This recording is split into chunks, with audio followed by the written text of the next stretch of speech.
விளவங்கோடு பகுதியில் காங்கிரசின் வேட்பாளர் விற்பனையில் சீட்டை வாங்கி வந்திருக்கக்கூடிய வேட்பாளர்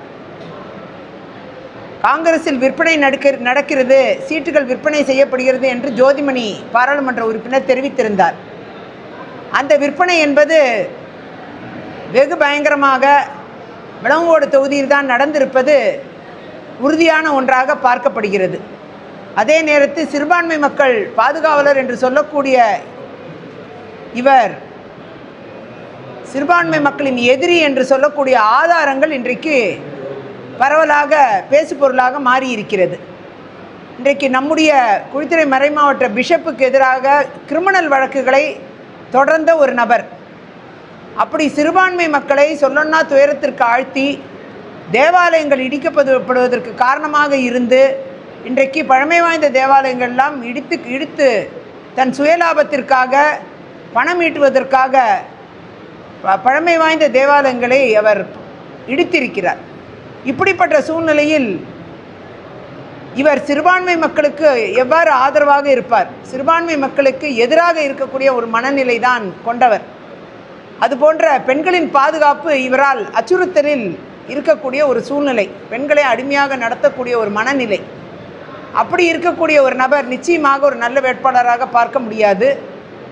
எனவே மக்கள் சிறுபான்மை மக்களுக்கு எதிரான ஒரு நபரை நீங்கள் நிச்சயமாக உங்கள் ஆதரவாளர்கள் என்று நினைத்து தேர்வு செய்து விடக்கூடாது.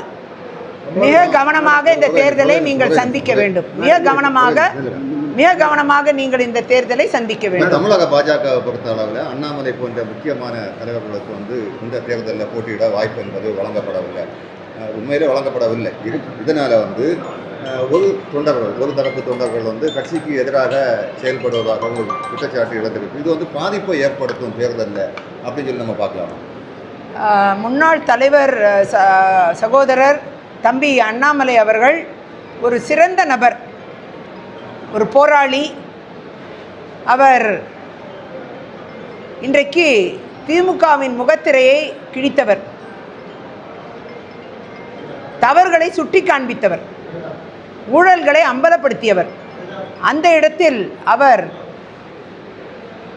சிறப்பாக பாராளுமன்ற தேர்தலில் போட்டியிட்டவர்.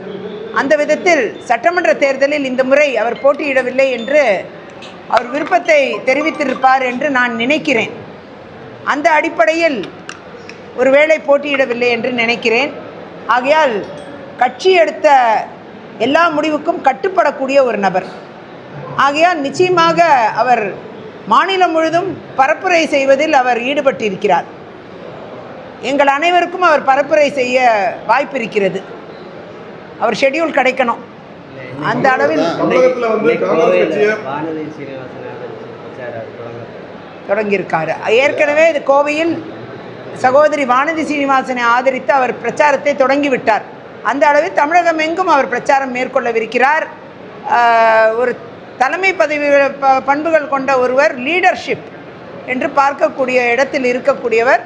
ஆகையால் அவர் எடுக்கக்கூடிய முடிவுகள் சரியாக இருக்கும் என்பது என்னுடைய நம்பிக்கை.